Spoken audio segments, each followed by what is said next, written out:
Celebró la confirmación del plebiscito con cambios jubilatorios que va a tener lugar en octubre y planteó que está previsto pedir reuniones a los distintos partidos políticos por este asunto. Vamos a estar hablando al respecto con Karina Sosa, que es presidenta de la Asociación de Trabajadores de la Seguridad Social, uno de los impulsores precisamente de este plebiscito. Karina, bienvenida, ¿cómo te va?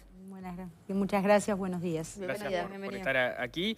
Más allá de lo que comentábamos recién, bueno, a partir de ahora, ¿cómo es la etapa que comienza para la central sindical, para la TSS, respecto al plebiscito?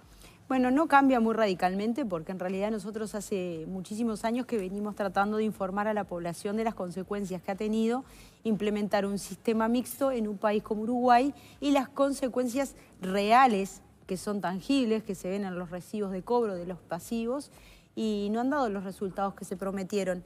Esto que arranca en el año 81 con Pinochet en Chile, se expandió a 30 países de América Latina y otros países del mundo.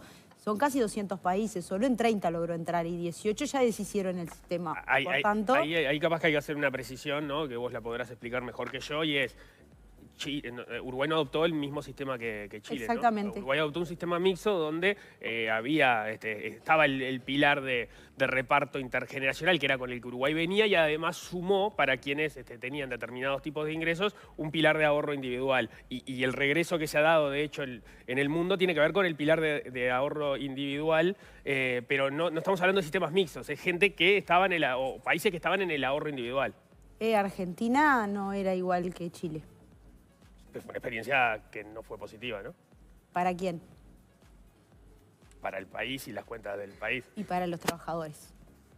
La experiencia no fue positiva para los trabajadores como la gran mayoría de los países de los que estamos hablando que revirtieron su sistema. No, me refería a la regresión también. La regresión tiene que ver con las determinaciones que toman los gobiernos en políticas públicas, ¿verdad? En la medida en las que las gestiones están impulsadas por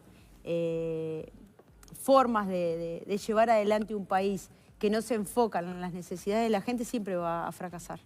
Bien, volviendo al punto entonces, queda esa aclaración hecha de que cuando hablamos de Chile no estamos hablando del mismo sistema que... No es idéntico, no es idéntico, pero el inicio y el origen es allí y el documento que lo prueba es la reversión de jubilaciones y pensiones en América Latina y el Caribe, que lo hizo la OIT por allá por el año 2018, que hace una comparación y hace una historicidad, digamos, del proceso y marca cuáles son los fundamentos para decir lo que dice. Y en las conclusiones también el conocido catedrático Mesa Lago hace lo propio y en sus conclusiones lo que queda muy claro es que el sistema de AFAP ha sido riqueza para unos pocos y pobreza para las grandes mayorías. Y en ese análisis está sobre la mesa el sistema de AFAP también en sistemas mixtos y no exclusivamente de ahorro individual. Lo que pasa es que nosotros en la papeleta lo que hacemos es eliminar la posibilidad de ahorro individual con destino jubilatorio en la medida que sea individual. Lo que no estamos en contra es del ahorro colectivo, ¿verdad? Cosa que sí se está manifestando por algunos actores sociales que son formadores de opinión, que tienen años de carrera en esto, que por supuesto que para la mayoría de la población son muy creíbles y están aduciendo como que no se va a poder ahorrar en ningún lugar más en términos de jubilaciones y pensiones, y eso no es cierto. Ahí cómo sería, porque eso, claro, no aparece en la papeleta, entiendo que es parte de la discusión que se daría en esos 24 meses posteriores de eventualmente ganar la papeleta, ir hacia un sistema de ahorro colectivo. No, eso sí aparece en la papeleta, porque justamente se dedica a una disposición transitoria a los efectos de no afectar al fondo de la construcción, al fondo del metal, al sistema de ahorro que tiene ADEOM. Ahí lo dice, o sea, y aparte protege los que existen y deja la puerta abierta para que puedan aparecer nuevos. Esa era un poco mi pregunta. Por tanto, el ahorro colectivo con destino jubilatorio está permitido. Y eso es lo que hay que entender de lo que uno lee, que es lo que dice efectivamente. Pero ¿ustedes entienden que deberían generarse en esos 24 meses de discusión nuevas formas de ahorro colectivo? Ah, no, eso lo decide cada rama de actividad, bien. En la medida en la que tenga fuerza para negociarlo o en la que tenga posibilidades y capacidad económica de hacerlo, ¿no? Me gustaría preguntarte, como para ir avanzando en la discusión, en la charla, van a pedir reunión con los partidos políticos, algo que todavía no habían tenido reuniones mano a mano con los distintos partidos, ¿no? Corregime si me equivoco. No te equivocás en el sentido estricto de lo textual que estás mencionando. Ahora, durante la discusión de la comisión de expertos, que se supone que está integrada por diferentes corrientes partidarias, nosotros hicimos... No estuvo integrada por distintas corrientes partidarias. La comisión de expertos estuvo integrada. Por eso, se podría tomar como un acercamiento hacia los partidos políticos. El tema es que si yo vengo porque tú me pediste que te traiga un poema porque lo querés incluir en un libro y te traigo un día uno, otro día de vuelta y tú después decís que nunca te traje el poema para incluirlo en el libro, ahí hay una cuestión de negociación de buena fe que no se respeta en el marco de algo importante, el diálogo social que se debió tener con la sociedad uruguaya y sobre todo con los representantes de los trabajadores organizados. Ahí está, y en estas reuniones que piensan tener, ¿están involucrados todos los, por ejemplo, son los líderes políticos? ¿Con quién piensan reunirse? ¿Y con qué es lo que les van a plantear? Y bueno, a nosotros nos cayó de sorpresa que se reunieran ayer para hacer estas cuestiones por la negativa y hacer campaña en contra de algo que para nosotros la democracia directa es como lo que está en la tapa del libro, ¿no? Es lo más garantista para un ciudadano. Pero eso no es tan extraño. Los plebiscitos siempre tienen alguien que los promueve y alguien que hace comisiones. Con esta para que vehemencia y con esta violencia... No a la baja, digamos, ¿ha habido? Con esta vehemencia y con esta violencia... Pero no a la baja fue una campaña muy potente. Sí, pero yo creo que se han dedicado más a estar en contra del plebiscito que a hacer campaña expresamente. Por lo menos así lo vemos nosotros. Que hacer campaña... ¿Cuál es la diferencia? Campaña electoral. Cuando tú haces campaña porque te postulas como un candidato a algún puesto, lo que haces es propositivo. Este es el programa de gobierno, en economía vamos a hacer tal cosa, en salud vamos a hacer tal otra, y solamente se habla de estar haciendo campaña en contra de la reforma jubilatoria. Los candidatos, los distintos precandidatos presentaron sus programas. Sí, algunos un poquito pobres, ¿no? Bueno, pero eso es otra discusión política. Lo que digo es que, o sea, programas existieron y aparte están en contra del plebiscito. Cuando tú me preguntas eso, a mí me interesa la reforma a la seguridad social y yo a los programas de los partidos voy a mirar exactamente eso. Bueno, y entonces, cuando se reúnan, ¿qué es lo que van a plantear? ¿Cómo va a ser esa discusión? ¿Con quién pretenden reunirse? Bueno, ahí entra a tallar otra cuestión. Obviamente vamos a pedir reuniones con los presidentes de cada partido. Después ellos determinarán cuál va a ser la integración de la reunión. Por otro lado, es importante destacar que escuchaba recién, antes de ingresar, el hecho de que no había o que no existía un estudio. Nosotros le vamos a plantear el espíritu de la papeleta, porque se ve que no se entiende claramente. Después de las 1.000 millones de veces que hemos salido a hablar, todavía nos siguen haciendo las mismas preguntas, y eso va a ser en términos, obviamente, políticos. Y después tenemos que conversar, ¿no? Porque a la medida que tú tienes una papeleta que te modifica solamente 3 puntos de todo el sistema, y que hay una ley recientemente votada, paréntesis, en mayo, en octubre tuvieron que votar otra porque Renan Rodríguez, el padre de uno de los legisladores, se dio cuenta del grave error que habían cometido con los cuarentones. O sea que tampoco Padre que tenemos... Conrado Rodríguez, del Partido Colorado. Claramente. Entonces tampoco tenemos iluminados haciendo leyes. Vamos, porque nos han criticado muchísimo por la forma y el contenido de la papeleta, pero nadie repara en los gravísimos errores que cobran con nuestros legisladores que son elegidos de forma de representación intermediaria, digamos. Nosotros le pagamos un sueldo cuantioso para que trabajen, hay un buen punto, porque justamente una reforma constitucional es más rígida para salvar los eventuales errores no previstos que pueda haber, a diferencia de una ley que, como ocurrió, se aprobó la ley, se identificaron algunos puntos y con un consenso político van y se modifican. Esa es una de las críticas que justamente le caen al plebiscito. Entiendo por dónde vas, pero ¿sabés qué sucede? En principio, poner la edad para nosotros es importante por 3 motivos. Primero, porque el que está más en contra es el exministro de Trabajo, que forma parte de un partido que en campaña electoral prometió que no iba a aumentar la edad jubilatoria y lo primero que hicieron fue subirla a 5 años. Segundo... De la coalición, decís, del ministro de Trabajo del Partido Independiente, que dijo eso fue la calle. Porque es el que está más enfurecido, no sé por qué está tan enojado. Segundo, porque la norma, la 20130, habla de que pone a los 65 años de edad ahora, pero crea un sistema de revisión permanente para la expectativa de vida de las personas, y hoy es 55, pero mañana puede ser 67, puede ser 68, puede ser 70. Nosotros entendemos que teníamos que poner un tope allí.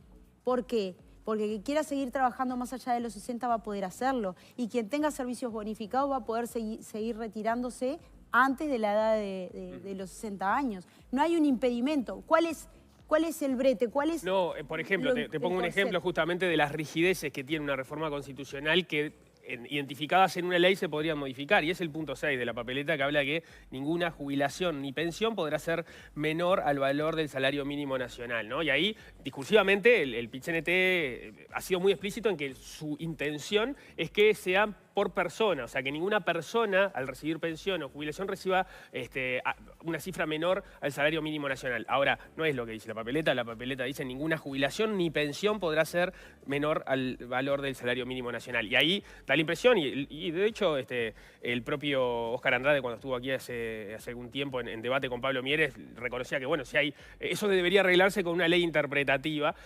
Y la discusión ahí, desde el punto de vista constitucional, es, bueno, pero no podés hacer decir a la ley algo que la Constitución dice expresamente algo diferente. Entonces, bueno, si esta discusión se diera vía ley, se podría modificar por ley. Ahora, si esto queda en la Constitución, es difícil que se pueda arreglar esa situación. Primero, no creo que sea exactamente lo que dijo Andrade, porque le pedí una explicación al respecto y es otra la herramienta, pero no importa. Suponiendo que eso no tuviese arreglo por la vía de... pero reconocen que hay un problema ahí en ese punto, ¿no? Hay un tema de interpretación, ¿verdad? Pero, que es claro. ¿Cuál es la interpretación que dice ninguna jubilación? No te estoy contradiciendo, te estoy dando la razón. Hay un tema entonces. Se puede interpretar así. Ahora, lo que la gente no sabe, la que no trabaja en BPS, es que nosotros nos manejamos por reglamentos y decretos y que después que una ley sale, más allá de todo lo que se pueda decir, hay topes y hay controles. Nosotros tenemos una herramienta que se llama BOE, que se llama Beneficiarios de Organismos Externos, que hace los controles de aquellas personas que tienen otros ingresos. Entonces, para poder acceder a determinadas prestaciones, hay que cumplir con ciertos requisitos. En la medida en la que una persona tenga una jubilación mínima o menor, hay otras cosas que no le permiten acceder al beneficio. Tenemos un montón de herramientas que controlan que no haya tantas inequidades. O sea, que eso que hablan de que si hay alguien que cobre una pensión de 90.000 pesos en la caja bancaria o en otra caja y se le va a aumentar la pasividad, no es tan así. El BPS tiene sus controles, tiene sus mecanismos y tiene topes de acceso para cada prestación. Pero ¿me podrías poner un ejemplo concreto? Sí, sí, cómo no. Hay casos en los que alguien tiene una pensión de otra caja y fallece su cónyuge. Como es de un nivel de ingresos X, que ahora con la 20.130 va a ser 150.000 pesos para todo el mundo, hombres y mujeres, tiene derecho. Lo que pasa es que efectivamente no se concreta el cobro de la misma, porque la existencia de la otra prestación lo inhibe de poder acceder a ese beneficio. ¿Se entendió? O sea que dejarían de recibir esa pensión. O sea, no es que la pensión vaya a valer menos. El derecho lo tiene. Lo que no puede acceder es por las condiciones de acceso. Y en ese marco BPS trabaja hace muchísimos años. Y si no, le pueden preguntar a cualquier viuda que ganaba la mínima, que tenía más de 70 años y que cobraba la prima por edad y que fallece su esposo, que también cobraba la mínima y también cobraba la prima por edad. Entonces en sus hogares entraban casi 45.000 pesos y cuando el esposo fallece, como el BPS ajusta mínima, la mujer termina cobrando 26.000 pesos en total. Bien, en el día de ayer, Saldain, como tú sabrás, presentó su libro, justamente que trata sobre relativo al plebiscito. Un análisis crítico del plebiscito constitucional de la Seguridad Social. Bueno, y Saldain habló del impacto que va a tener esta reforma, mucho más allá de los 3 titulares que se conocen hasta ahora, de impactos que incluso el PIT-CNT no ha desarrollado tanto, por lo menos en lo que va de esta campaña, y que es importante mencionar. Y uno está vinculado a las deudas que generaría la aprobación de esta reforma. Y de acuerdo a lo que expusieron algunas personas que están contrarias al plebiscito, porque, insisto, el PIT-CNT sobre esto no habló, es que en el momento que se apruebe esta reforma va a haber un grupo de trabajadores y de jubilados que de manera inmediata va a tener una deuda con el BPS en concepto de aportes patronales que podría llegar a tener una antigüedad de hasta 28 años. Y también en paralelo va a haber un grupo de empresas que también, de manera retroactiva, va a haber generado una deuda de carácter patronal con el BPS de hasta 28 años de antigüedad. Y sobre esto no se habló. Yo me pregunto si hay algún jubilado de estos que firmó la papeleta del PIT-CNT, si el PIT-CNT le dijo, mire que existe la eventualidad de que usted ahora asuma una deuda cuyo monto desconoce, cuya forma de pago también es desconocida y que puede llegar a acumular una antigüedad de hasta 28 años. Estuviste muy bien en utilizar la palabra eventualidad. Muy bien. Entendí perfectamente lo que me preguntás y voy a tratar de ser concreta y concisa en esta respuesta porque es muy importante. Tú te referís a lo que sucedió con la ley de cincuentones, que casualmente... No me estoy refiriendo a la ley de cincuentones, que también tuvo este mismo problema. Es un antecedente. Es un antecedente. Pero bueno. Me estoy refiriendo a que la reforma del PIT-CNT... Si me dejaste contexto, pues yo te entendí bien la pregunta. Quiero cerrar para que la audiencia termine de entender por si se entreveró. Pero no, yo te entendí. La que tengo que entenderte soy yo para poderte responder. Un segundo nada más. Esto pasa porque la reforma del PIT-CNT deroga o elimina, ahora veremos cuál es el término adecuado para aplicar, la ley 16.713, que es la del año 95, la cual fijaba que por encima del tope 3 no se iban a realizar aportes. Si esto se deroga, todos los que estén por encima del tope 3 van a haber generado una deuda con el BPS retroactiva con hasta 28 años de antigüedad. Bueno, primero vamos a precisar la población objetivo de esta cuestión. Son 27.000 uruguayos y uruguayas que ganan más de 256.000 pesos.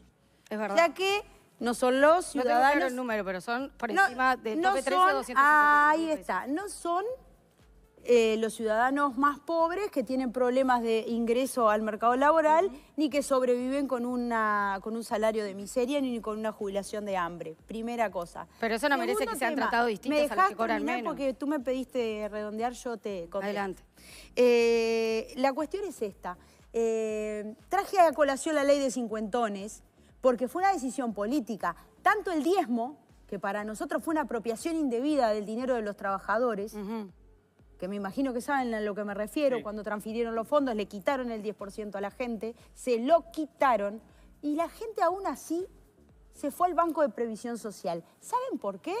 ¿Cuánta gente? Estamos hablando del colectivo de los El cincuentones. 45% de los asesorados, porque tampoco Exacto. esa información... No, esa información estuvo arriba de la mesa. De los estuvo arriba de la 87.000... no me veo que no me va... Sí, te escucho, no me pero cortes vamos a poner porque la información para- clara arriba de la mesa. La ponemos Porque hasta clara. ahora el PIT-CNT no habló de esto, por eso. El PIT-CNT habla de lo que tiene que hablar y no le marca la agenda. Ni el Frente Amplio, ni el Partido Nacional, Pero ni esto los no es medios de información prensa. relevante para tener en cuenta Es una deuda que información va a relevante y surgir. nosotros la tenemos. Ah, porque hasta ahora no se habló, pero adelante. El problema es que hay una ley interpretativa que tiene 24 meses para desarrollarse una vez que se defina si el plebiscito es triunfante o no.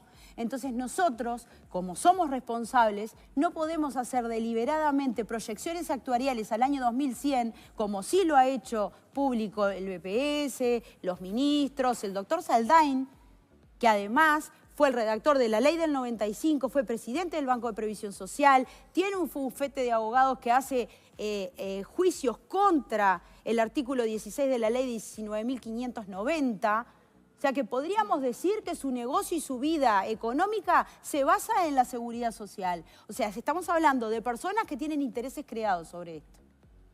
¿Y cómo explico lo que tú me dices? Lo que pasa es que me acordaste varias veces, te tengo que decir varias cosas. Lo La que pasa es que cuestión... tú también me decís cosas nuevas que merecen un apunte. Pero adelante. No, Lo voy a sí. hacer después. Expliquemos a ver el punto entonces. El punto Hay es, una ley interpretativa. hasta 256.000 pesos, la solidaridad en este país tiene precio.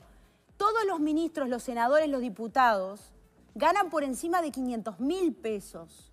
Entonces, en comparación con nosotros, que no ganamos ese dinero de salario, que pagamos el 15% efectivo de nuestro sueldo, ellos, vamos a poner 500.000, pagan un 6%. ¿Cómo no van a estar preocupados si lo que le van a tocar es el bolsillo a ellos mismos? Claramente, ¿cuál es la discusión? Si se resuelven los 24 meses, si la ley determina que aquellos trabajadores que hace tanto tiempo que vienen aportando a la SAFAP, corresponde que por encima de esos 256.000 pesos, que no han hecho ningún aporte, han pagado 0 pesos, tengan que pagar o no.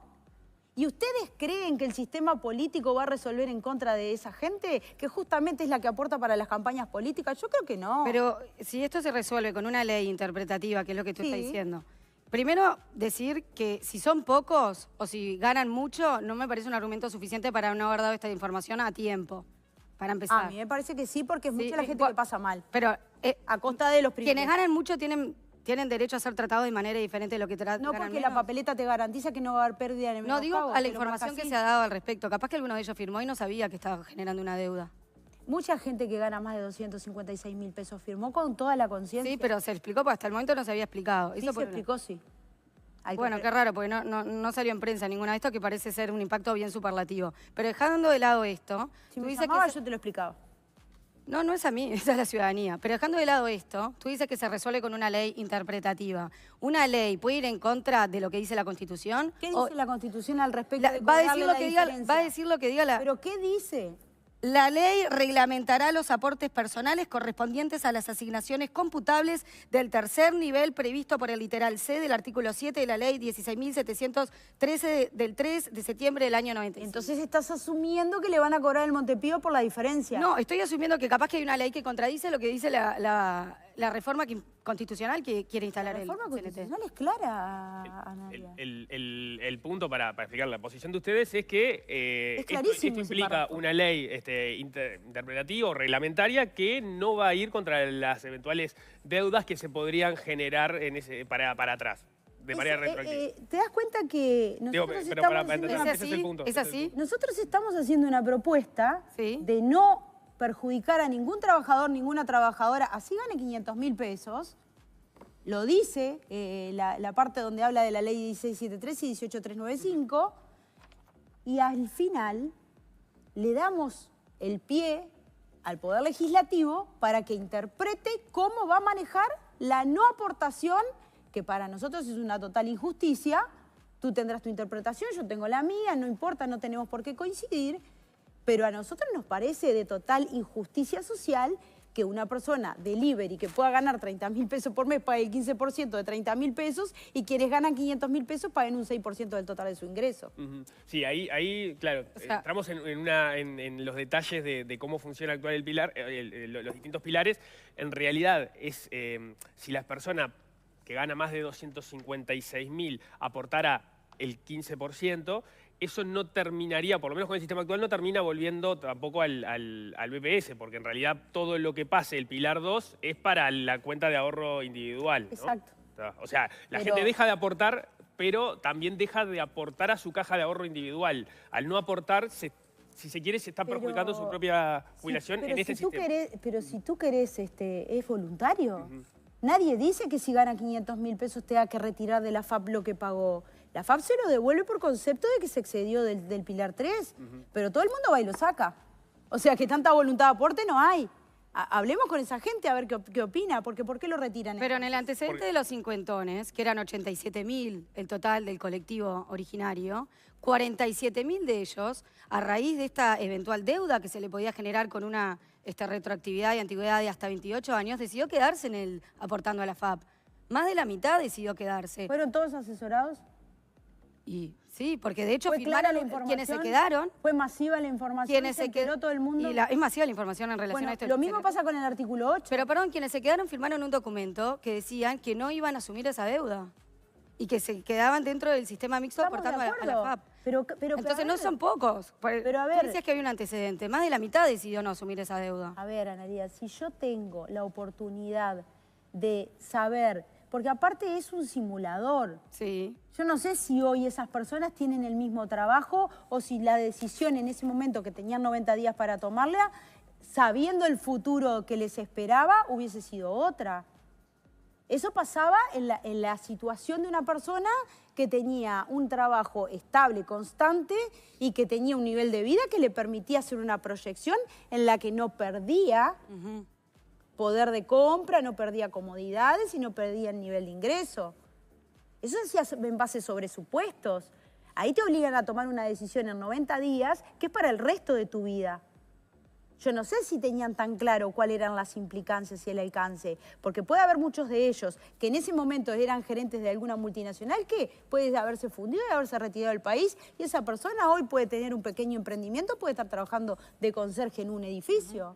¿Sabemos eso? ¿Tenemos la trazabilidad del historial laboral de esas personas?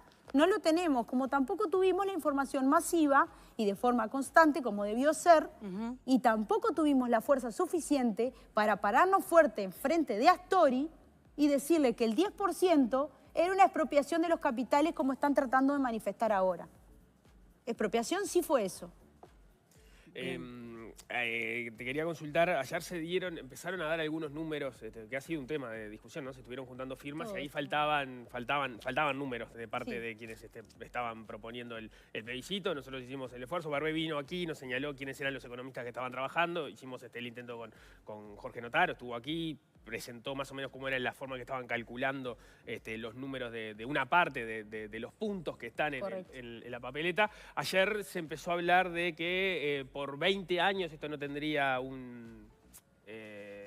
digamos, una erogación por parte de las cuentas, porque ahí entra lo que viene de los aportes a las AFAPs, más los ahorros que irían al fideicomiso, y que a partir de ahí tendrían un costo de unos 460 millones de dólares, que no me quedó claro si eran anuales y si esos serían estables o van cambiando conforme avance el tiempo. Son anuales y son inmediatos.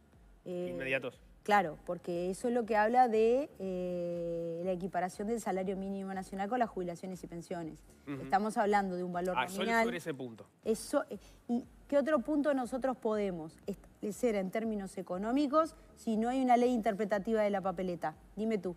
Bueno, hay una cuenta que entiendo que es muy difícil de hacer, que tiene que ver con, en la medida que yo estoy llevando a la gente al régimen previo, básicamente, o casi, que la ley del 95, yo me traigo los ahorros que están en las cuentas individuales de la FAP para el fideicomiso, pero también me estoy trayendo el pasivo, ¿no? Y el pasivo es más grande que lo que me estoy trayendo. Entonces, en términos inmediatos, yo recibo dinero que va al fideicomiso, pero estoy asumiendo una deuda que tengo que ir pagando conforme avance el tiempo, que es mucho más grande que el dinero que me estoy trayendo. Entonces, ahí hay una cuenta para sacar. Sí me he intentado hacer el esfuerzo de calcularla.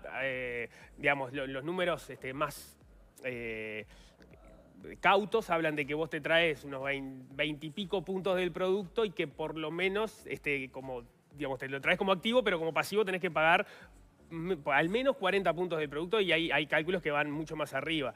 No sé ustedes qué cálculos tienen en referencia a eso. Te comento.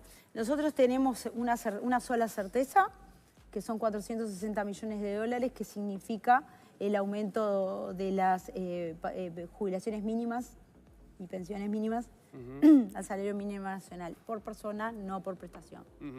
Por otro lado, eso es inmediato. Está en discusión por esto del que hablábamos de jubilaciones o jubilados, ¿no? Tú quédate tranquilo que eso se va a resolver de la manera que nosotros sabemos que hay mecanismos, por lo que te expliqué anteriormente.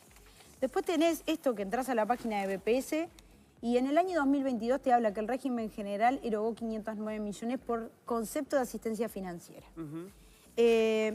Si yo te digo que le paso 1.500 millones de dólares a la SAFAP en forma anual, y eso vuelve sí automáticamente, deja los 22.000 millones de dólares de lado, porque eso es un fideicomiso que va a tener un fiduciario, un fideicomitente y un beneficiario, que no va a tener gastos de administración, que ronda los 12 millones de dólares, hoy la SAFAP, otra plata que no se gasta. Hay un montón de cosas para analizar. Por eso nosotros somos cautos en dar la información, porque ya sé lo que me vas a preguntar, pero déjame redondear esta idea. No, adelante. Lo que se dijo ayer fue, hay un documento de CIMBE que es muy claro y que habla de un superávit durante 20 años.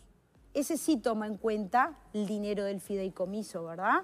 Pero también toma en cuenta que en el año 96 el gobierno, mejor dicho, en esto de sacarse responsabilidad sobre las políticas públicas de las que sí se tiene que hacer cargo, le encarga a la SAFAP que se haga cargo de un pedacito del trabajo y que se ocupe de pagar rentas vitalicias, así le achica lo que tiene que pagar por jubilaciones. Si nosotros analizamos de allí hasta acá, tenemos que ver que en la crisis del 2002-2001 había unos 838.000 trabajadores, que fue el mínimo, que hubo en este país, trabajadores cotizando. Hoy al día hay 1.523.601 puestos de trabajo. Tenemos una densidad de cotización en el Banco de Previsión de 2,47 trabajadores por pasivo. Yo me pregunto, ¿cuál es el problema que tienen con el Banco de Previsión Social si hay otras cajas que tienen problemas muy graves y no las están abordando? Y ahí te contesto, ¿por qué no salen a decir cuánto cuesta el artículo 259 de la 20130 estos analistas macroeconómicos, ¿verdad? Porque eso tiene un costo asociado y eso se va a pagar por medio de rentas generales. ¿Por qué no dicen cuánto cuesta? Porque ahí en esa ecuación que tú ves, que tratás de hacer números y todos, hay mucha información solapada y nosotros sí la conocemos. ¿Y por qué no la cuentan? Porque así sería más fácil para todos poder entender todo este tema. Por lo que dije al principio, el movimiento sindical tiene responsabilidad a la hora de emitir declaraciones. Yo hoy estoy acá y estoy autorizada a hablar sobre lo que es concretamente evidente, el aumento de las jubilaciones y las pensiones al salario mínimo nacional por persona. Pero el resto es tema legislativa y de ahí va a derivar la consecuencia. Pero, a ver, vos me decías, tenemos una sola certeza que tiene que ver con uno de los puntos y hay otros puntos sobre los cuales vamos camino al plebiscito y ustedes no lo tienen claro, no tienen certeza sobre cómo va a funcionar. Sí, claro que tenemos. Una sola certeza hoy, en términos económicos de lo que costaría ese punto. Ahora, los demás, primero hay que analizar, volver a los 60 años. Sí. Ustedes saben perfectamente que la gente, lo dijo la comisión de expertos, no lo digo yo, se jubila en promedio entre los 63 y los 64. ¿En qué cambia el año? Es interesante ese punto porque hay 1000 para discutir y por suerte vamos a tener tiempo hasta octubre.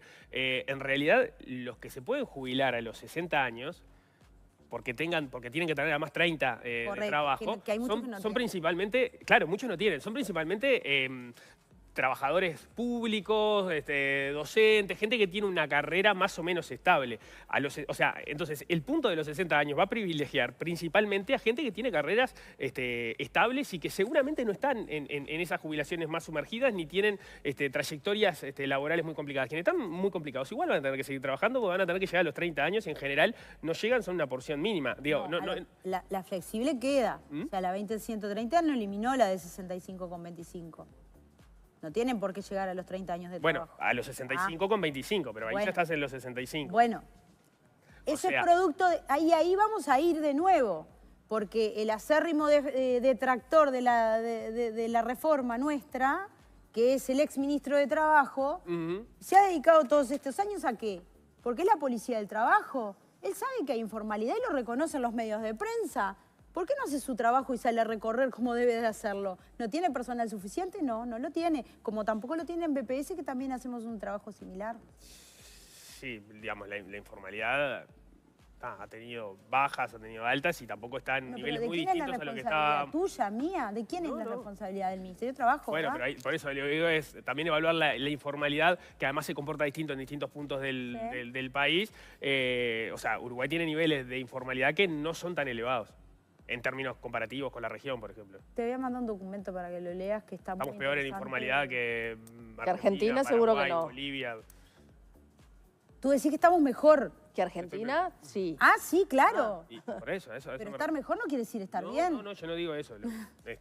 No, estar mejor no quiere decir estar bien.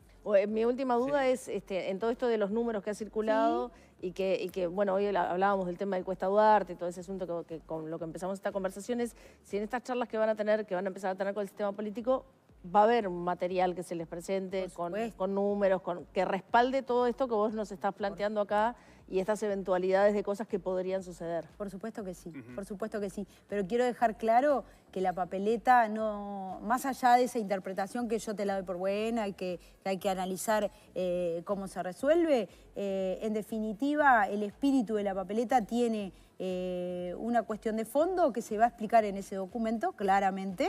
Y se va a hacer al tiempo que el PIT-CNT entienda que se tiene que hacer. ¿Pero no hubiese sido deseable contar con ese documento en el momento que presentan la papeleta? ¿Sabés qué hubiese sido deseable? Que antes de hacer una reforma como la que hicieron el año pasado, condenando a la gente a trabajar más tiempo y a cobrar menos, porque en esto de que tú decías de los trabajadores con mayor estabilidad y demás cuestiones, la franja que gana entre 80 y 120.000 pesos, que más o menos debe ser la gente a la que tú te referís, porque es más o menos los salarios, esos son los que más perdemos. Pero esa variable no la podía... Otro punto que... Esa variable no la podía controlar el PIT-CNT. Ahora, presentar un informe junto con la papeleta sí la podía controlar el PIT-CNT y no presentó ese informe. Es que, Analía, discúlpame, el PIT-CNT tiene las prerrogativas para hacer las cosas como se las plantea políticamente. Nosotros políticamente entendemos que estamos haciendo las cosas como debemos hacerlas. El gobierno entiende que tiene que hacer las cosas como tiene que hacerlas. Nosotros no estamos de acuerdo. Vos podés no estar de acuerdo con el PIT-CNT sin ningún tipo de problema. No, yo digo si no hubiese sido necesario leer ese informe en el momento que antes de que la gente firmara. ¿Tú te acuerdas del informe del 2015 cuando se pidió explicación de cuánto ganaban los gerentes de la SAFAP y la gente se horrorizó? ¿Tú crees que todavía la gente tiene la memoria fresca de que un gerente de AFAP se ganaba cerca de los 2 millones de pesos por las partidas? Sí, mira, a mí lo que me interesa es hablar sobre una reforma constitucional que tiene en jaque al país entero y lo dicen los economistas de todos los colores y de todos los partidos políticos. Si querés desviar la conversación para otro lado, lo hablamos después. Pero acá lo que está en juego es una reforma de la cual el PIT-CNT información está dando muy poca. Tú tienes razón en eso, pero ¿sabes por qué está dando muy poca? Por la misma responsabilidad con la que enfrenta cada causa que entiende que es pertinente. La verdad es que defender economistas que tienen la vida resuelta y que están por encima de los salarios de los niveles de la gente más vulnerable es casi más que decir algo lamentable. Nosotros estamos para defender trabajadores y salarios deprimidos y formalidad en el mercado laboral y que se trabaje en la tendencia hacia no reducir más los puestos de trabajo y generar puestos de trabajo digno. Lo demás para nosotros es decorado. Ustedes no... sobre el informe sí me interesa hacer un par de apuntes de dudas que me quedaron. Una es, van a presentar incluso algunas propuestas que entienden que deberían ser contempladas en esa discusión posterior a la hora de la reglamentación. Porque la idea justamente... propuestas programáticas, si se quiere. Exactamente. La idea es un análisis programático de lo que se pueda llevar adelante. Y lo otro, y ya con esto cierro, ustedes no ven, o digamos, cómo se explica la... particularidad de que el Cuesta Duarte no esté metido con las dos piernas en la discusión, como discute temas de negociación salarial, como saca informes para un montón de temas que analiza, y en realidad la discusión técnica no la esté dando el Instituto Técnico del PIT-CNT. Es que no es que no le está dando, es el comando el que define cuándo sale qué cosa, de vuelta. Nosotros manejamos los tiempos y manejamos la forma de comunicar. No tiene que ver con que el falta... Cuesta Duarte no se puede cortar solo, por decirlo de alguna manera. Me imagino que ustedes cuando hacen el programa le dan un temario, obviamente que son libres en hacerlo como quieran, pero tienen un orden y una organización. Bueno, el Cuesta Duarte es un grupo asesor, trabaja para el... Está bien, digamos, porque la suspicacia que queda sobre la mesa, el explícito es... Y tiene que ver con esto de parecería haber un consenso técnico digamos, de los economistas del mainstream, dijera Notaro, pero parecería que también hay economistas del mainstream dentro del Cuesta Duarte porque por algo salen a hablar de todos los temas y no hay problema para salir a hablar de todos los temas y los llamamos y están presentes en la discusión pública sobre diversos temas de la economía y del trabajo y en este tema la actitud es distinta. Entonces ahí hay una particularidad. De vuelta, ellos no tienen que tener una actitud. Ellos lo que tienen es que cumplir orden. Claro, entonces se le pidió que no salga. No. El comando maneja la forma de comunicación. Dentro de la forma de comunicación está la forma de cómo hacer los números para presentarlos. Las críticas que plantearon los economistas del mainstream, como le gusta llamarlo, fueron las mismas que criticó a un sindicato del PIT-CNT. Están en línea con ese documento sí, que el tema no es nada es distinto. Son las mismas que hicieron los colegas del sindicato bancario. Está bárbaro. ¿Colegas de quién? Del PIT-CNT. Ah, no. Militantes sindicales, decís tú. Sí, lo tengo claro. He leído el documento. Otra vez, jubilaciones que superan los 200.000 pesos, que tienen una vida con una historia laboral completa y que tienen problemas de financiación. ¿No te parece que no tienen que negociar con el gobierno para resolverlo? ¿Sabés que tienen problemas de financiación? Justamente a mí me llama mucho la atención, voy a retomar esto porque justamente la papeleta del PIT-CNT dice que obliga al Estado, una obligación que al día de hoy no existe, a asistir financieramente a estas cajas que pagan una fiesta de jubilaciones altísimas. ¿Y de dónde sale el dinero que le falta a las cajas según vos ahora, sin papeleta? Ahora, mira, por ejemplo, El regreso a la edad jubilatoria a los 60 años va a revertir las condiciones de reformas que hicieron viables No, yo te a la hice caja. otra pregunta. Sí, ¿de dónde sale? Con condiciones de 60 años, el Estado no está obligado. Decide si puede o no intervenirlas. Pero antes hay condiciones como la que se marcaba acá y que la papeleta va a quitar, que son la de jubilarse a los 60 años. Eso lo interpretas tú, porque ahí en ¿Qué la lo papeleta interpreto dice 60 años jubilación común. Sí. Nosotros tenemos un montón de tipos de jubilaciones. Por ejemplo, el sistema previsional común, que es el nuevo, el SPC. Esa es otra jubilación. Después tenemos la jubilación por vejez, por edad avanzada. Claro, pero el Estado va a tener, con la papeleta esta, el Estado va a estar obligado a asistir financieramente a las 3 cajas. ¿Eso es justo? Pero escúchame, el Estado ya está obligado a hacerlo. No, no está obligado. Lee el artículo No está 259 de la obligado. ley 20.130. No está obligado por la Constitución a hacerlo. Eso es una obligatoriedad que introduce la reforma del PIT-CNT. No. Bien, bueno. ¿No? Bueno, Lo seguiremos conversando. Sí, claro. Sí, Lo claro. dejamos por acá. claro. Hay un montón de temas. Es un tema vinculados. interpretativo, realmente, lo es. Y bueno, vamos a tener tiempo hasta octubre, así que nos volveremos a ver en cualquier momento. Karina Sosa, muchísimas gracias por estar. Muchas gracias. A ustedes. Hacemos un corte, no se vayan, hay más desayunos informales.